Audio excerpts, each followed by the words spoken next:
Steve Sambles here from Cinemacon 2012 in Las Vegas, Nevada. And this is an amazing event where all the movie studios get together with the owners of all the movie theaters around the world and share with them exactly what's going on. In this week's episode of IC Places Hollywood, we're going to bring you an interview with Jeffrey Katzenberger talking about the future of animation. And we got to talk to The Rock about his new G.I. Joe movie. Check it out. That's me talking to director Guy Ritchie before our interview. Pretty cool, huh? You know what's really cool? It's how I got here. Like most kids, I found my heroes in the movies. My dad took us to drive-in theater every Friday. It was there that I found the best and the worst that Hollywood had to offer. My first date was in a movie theater. When I grew up and work sucked, you could find me in a matinee recharging my batteries. Then one day I decided to create a website, IC Places, to write about movies. Tech grew and cameras went from this to this, and we started filming the instant movie review. That's when a guardian angel took notice and invited me to stop talking about movies and start talking to the people that make them. And that's how I ended up here in the movie capital of the world. I'm Steve Sambles, and this is my show. Welcome to IC Places Hollywood.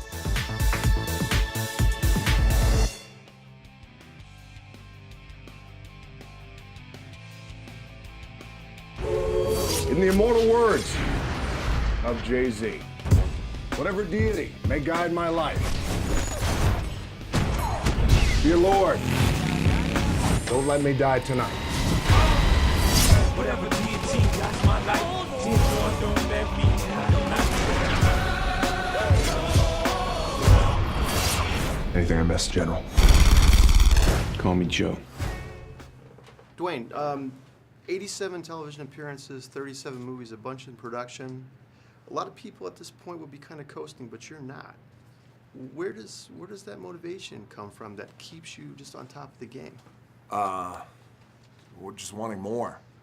Wanting more. Motivation comes from wanting more, wanting to achieve more.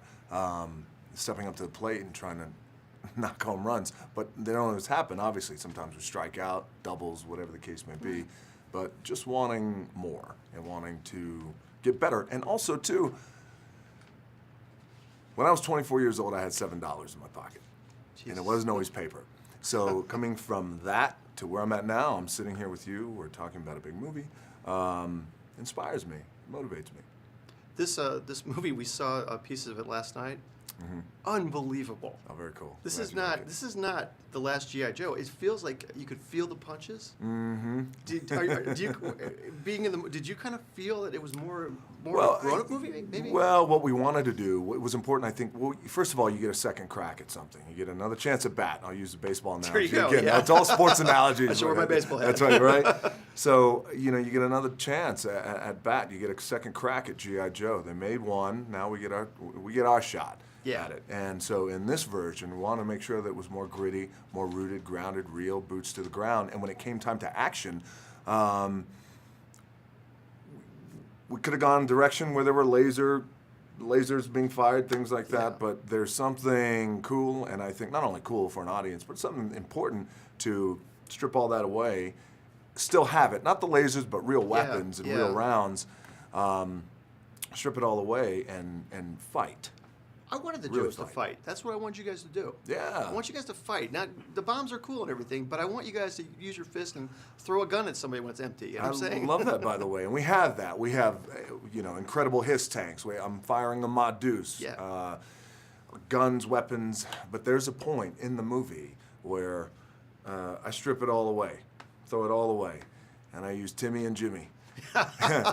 We named them nice. And we're going to town. You talked about wanting to hit home runs. I talked to Louis for Journey 2 in Miami. Yeah. And I told him, I said, listen, this was the best I've ever seen Dwayne in a movie. You were just in the pocket. Yeah. And you were great in Fast 5, too. And it surprises me because as many movies as you've done, it seems like you're finding room to get better as an actor. Which, I mean, how is that possible?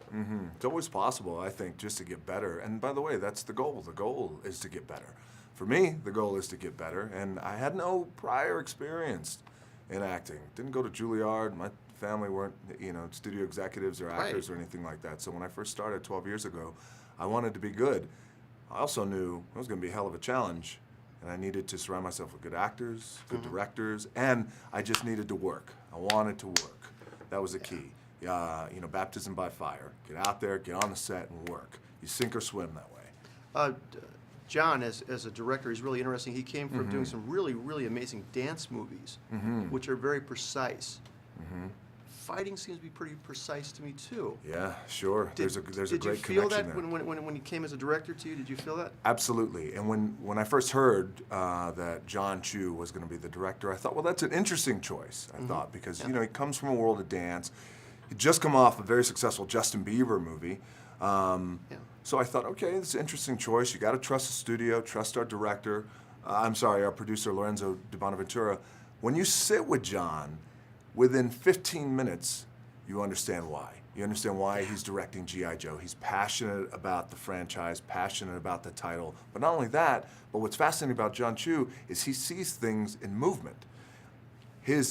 Artistically for him, it's all about movement, which is why he's come from a world of dance, which is why dance is so passionate, which is why it's so precise. That's why it's why it works. And when you see these action sequences that he put together that I had great fortune to be a part of, they're very precise, very fluid, and in a way, they're beautiful.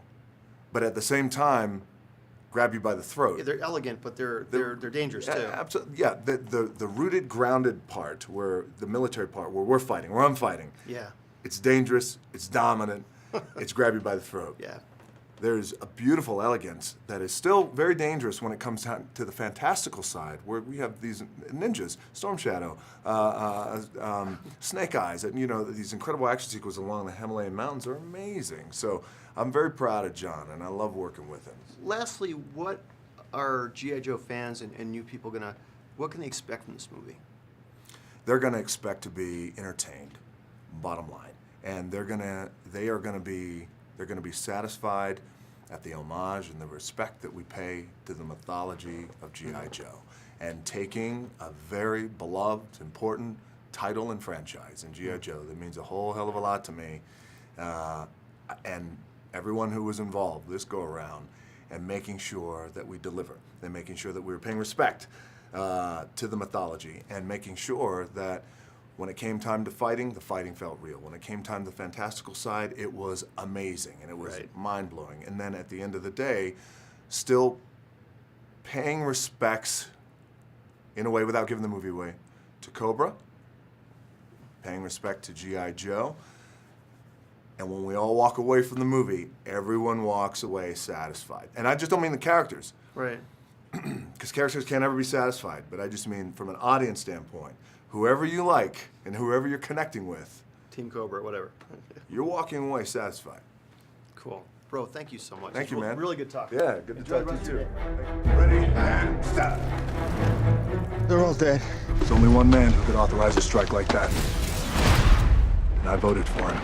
Whoever did this will be back. I love you in Legion. Oh, thank you. That was a great movie. I didn't realize you were so tall. Thank you. Yes, very 'Cause tall. You're kind of the same as the other cast. Everybody must have been in apple boxes. I don't know. Shooting in New Orleans and Louisiana. Now you shot Venom there, right? Oh my God! What? Yeah, I remember. I Wow. know. You've done your research, I did my man. research. Wow, man! I didn't even see that. So what was the city of New Orleans, right? That's where you guys Yes. shot. What was it like to shoot there? It was great for all the reasons it was not great. I mean, I love that city. It's so much fun. But the great thing about New Orleans is there's so much food. There's so much to do. There's so much after work. distraction. But that's exactly the problem. There's Yeah. so much distraction. So it's.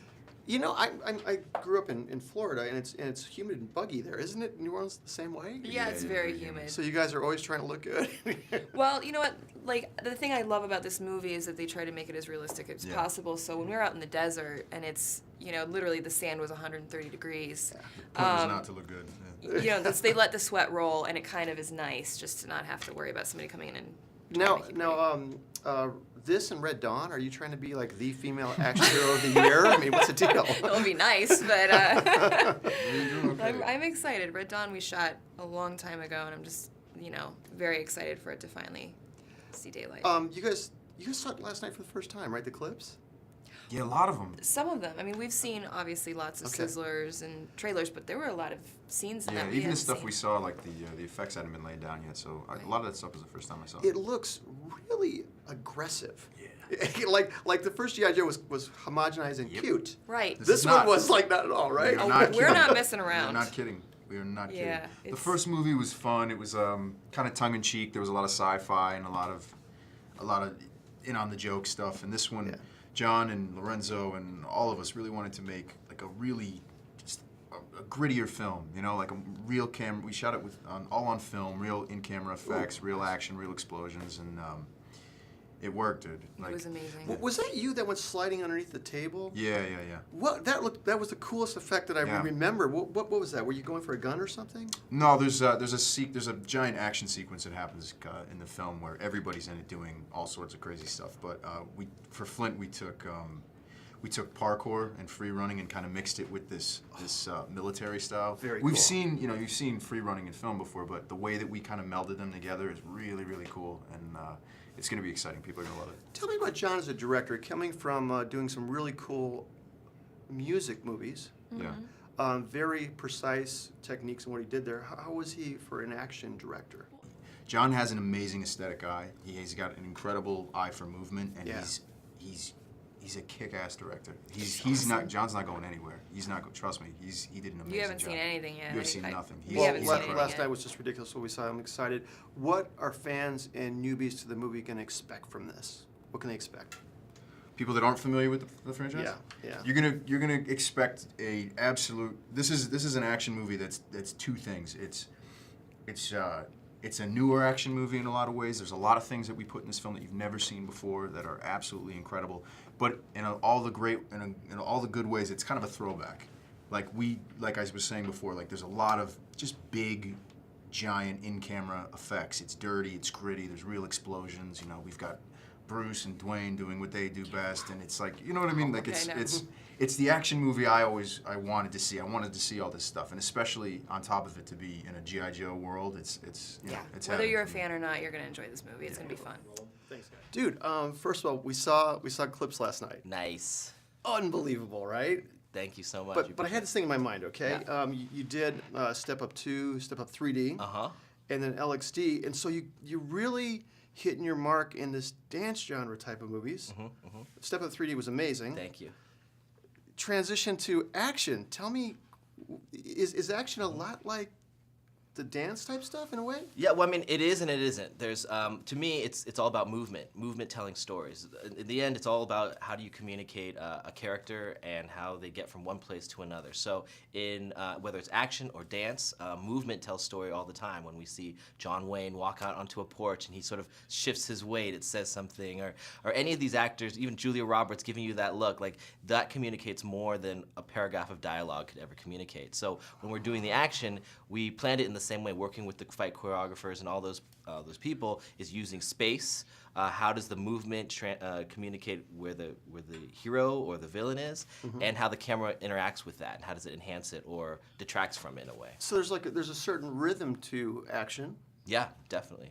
With what you kind of carried forward from what you did in dance movies, obviously. Yeah. This seemed a lot more of an aggressive and not a kid movie as much. Yeah, I mean, we still. I mean, in a good way. Yeah, I mean, we still go. It's a fantasy movie. You're in the Himalayas with these ninjas swinging on lines, and we have guys with crazy masks, and but we tried to ground that place in a reality. It's almost as if like when I was a kid and I watched this stuff, like I fully believe, even though the cartoon I look back is ridiculous, over the top, I believe those people were really real. Were you a fan? And I was a huge fan. Okay. Every day after school, I would watch, and so to me that idea of a kid thinking this is real world stuff is what we really wanted to feel in this movie. Well, the adults are going to love it. Yeah, I think we're gonna have fun. Yeah, because I feel we really honed into this way. Good. It seemed like it's taken to the next level. Now tell me about you shared with us a story last night about working out the sequence on the snow-capped mountain ledge Yes. with little army people or something. Well, I grew up playing with the toys in my backyard, and I had them all over my backyard in the sand pits and the trees and the couches. And so when we were designing the Himalayan sequence with these ninjas swinging, we literally, with our previs guys, set up these couches in our office and then got a bunch of ninjas from Hasbro and set them up. And we're like, okay, how does this guy get from there to here? And then we had a climbing expert there who would tell us where our pick point would be and all this stuff. stuff. So we designed the sequence with couches and toys, which made it ridiculous. At some point, all these like guys are sitting on the floor with these toys. We're like, what the hell are we doing? It was pretty awesome. As a writer, you're at a core, you're a writer. Do you get into the script and do rewrites while you're shooting, or where are you at with that? Yes and no. It depends on what project. For this one, we had amazing writers, Paul and Rhett, who did Zombieland, and I love working with people who are smarter than me because they add a whole nother level to it. So they did all the writing for it. I obviously, when you work with the actors, they bring something new to it, and when you're in a new location, it brings something to it. But for the most part, those guys, they're amazing, and they did some great stuff for us. How much was shot in Louisiana, and how much was shot elsewhere? We shot most of it in New Orleans. We had to be very creative and find some spaces that I couldn't believe we found, such as like a giant desert in Baton Rouge that we could form and mold. Or we had this NASA facility where we shot a bunch of like the Cobra Command Center type stuff and the military things. So we found some really cool places. And then we shot up in BC and Whistler for some of the mountain climbing things. Lastly, what will G.I. Joe fans expect to see from this movie? I mean, if you're a G.I. Joe fan, I hope that everything in your mind that you imagine these G.I. Joes being, that we give that to you. That from Cobra Commander to a badass Snake Eyes to the ultimate Snake Eyes versus Storm Shadow fight to things that you've never seen before, anti-gravity ninjas to hiss tanks. We really wanted to give it all. And of course, when you have The Rock and Bruce Willis in there as well. Dude, what else can you ask? It's gonna be amazing. John, thank you so much, brother. Appreciate I really it. appreciate your time. We'll be back. We're all that's left. Let's get to work. World ain't saving itself. You went rogue. I wasn't gonna bury any more Joes. Something else is going on here. Get out of there now.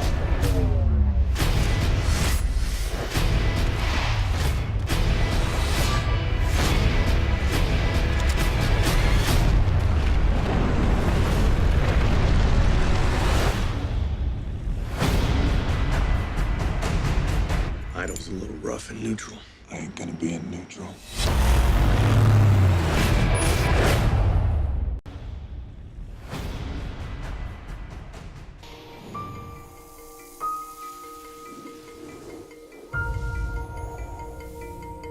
We go by many names and take many forms.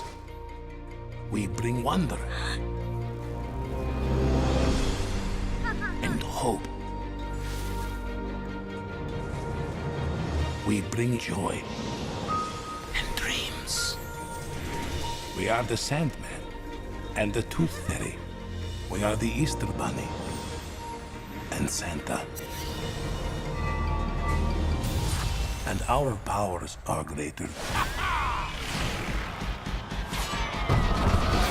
than you ever imagined.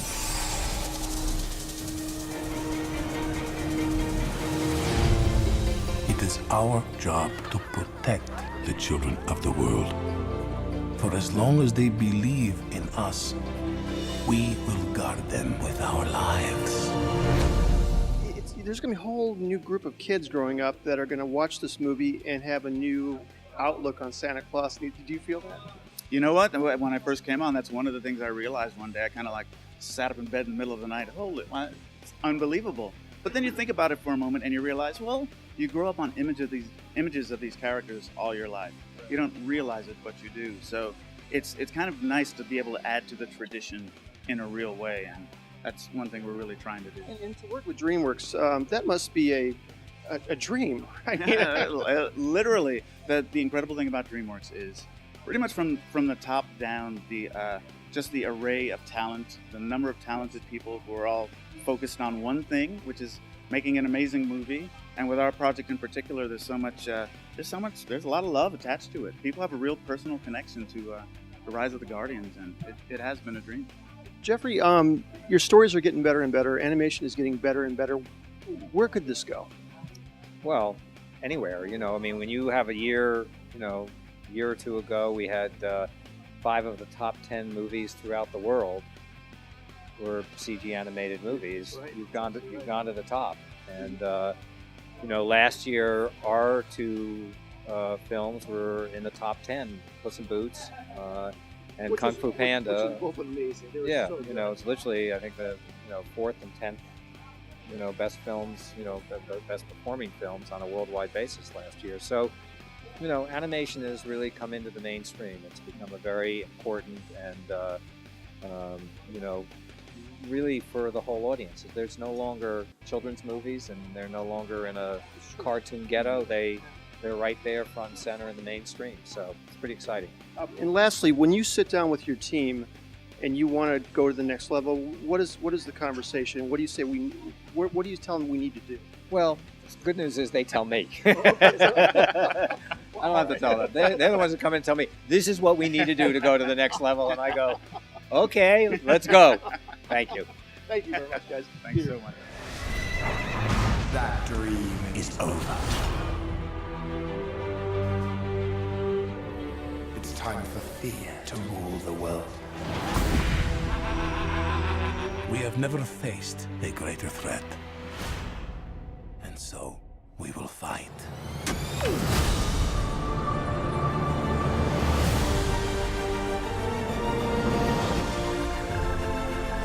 Wings up, ladies, and take no prisoners! You don't want to race a rabbit, mate. My army's ready. Everyone to the sleigh. Buckle up. We're the bloody seatbelts. That was just expression. Yeah.